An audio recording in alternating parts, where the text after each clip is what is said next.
You ever hear a DJ take two songs you'd never expect to go together and mix them into something totally new and awesome?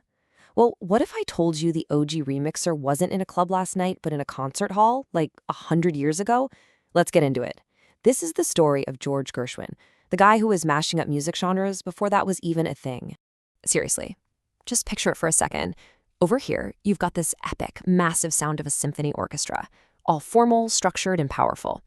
And then way over here, you've got the cool, laid-back, improvisational vibe of a jazz club, right? They feel like they're from two completely different planets. Well, that's the thing. Taking on that exact challenge is what made George Gershwin an absolute legend. So, where did this guy even come from? You might be thinking he was one of those child prodigies, born with a piano in his crib. But the real story is so much better. Turns out, his musical genius was found almost completely by accident. Okay, get this. The piano in his house wasn't even meant for him. His parents bought it for his older brother, Ira.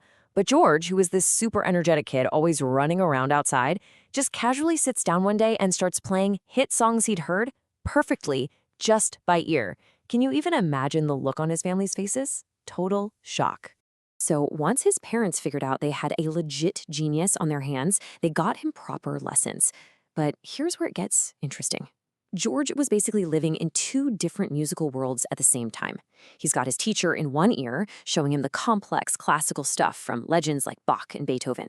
But in his other ear, he's soaking up all the catchy pop music from the streets of New York City. He was learning the entire game from every angle. And Gershwin didn't just sit in a practice room all day. No way. He dove headfirst into the music business, getting a job that was basically the ultimate training level. He set out to learn all the rules of the industry so that one day he could totally rewrite them. You can think of it like he had two different schools. His classical lessons, that was like the official rulebook for a super complex video game, all the deep theory and strict mechanics. But his day job on a street called Tin Pan Alley, that was basically the music industry's For You page. He was learning in real time what was catchy, what was trending, and what people actually wanted to listen to. He needed both to become a master. And just look at how fast he leveled up. This timeline is insane. He starts lessons at 12. By 15, he drops out of high school to be a full-time professional musician. Can you imagine telling your parents that plan? And then, by 21, he writes a song that makes him a global star.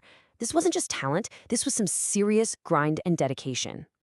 So what was that big song? It was called Swanee. And in 1919, this thing went viral. Long before viral was even a word.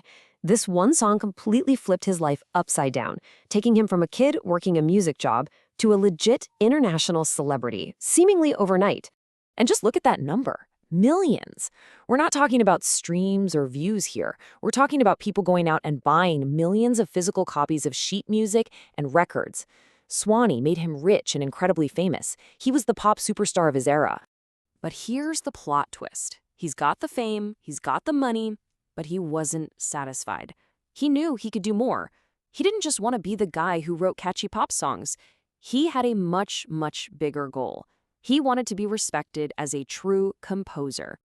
And that ambition is what led to this, his absolute masterpiece. A piece of music that didn't just bend the rules, it completely shattered them. This was the moment Gershwin showed the entire world what he was really made of. Okay, so to really get what he did, you need to understand the two styles he was playing with. First up, jazz. The easiest way to think about jazz is to picture a giant open-world sandbox game. Yeah, there are some basic goals, but it's really all about freedom, making stuff up on the fly, and creating your own unique adventure.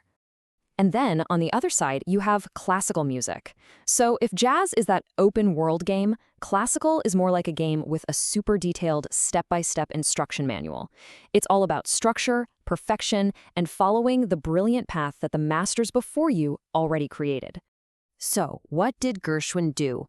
He took these two total opposites, the open-world game and the strict instruction manual, and he just smashed them together. And the result was Rhapsody in Blue. Forget the MCU, this was the biggest crossover event of the 1920s.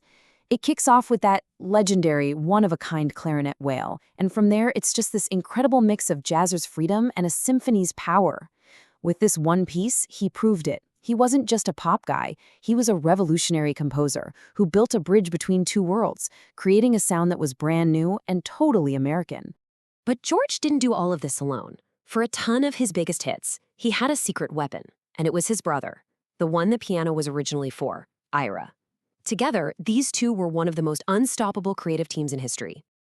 And they had this formula that was so simple, but so effective. Step 1, George comes up with one of his genius, unforgettable melodies. Step 2, he passes it over to his brother Ira, who writes the perfect words to fit the mood and the music.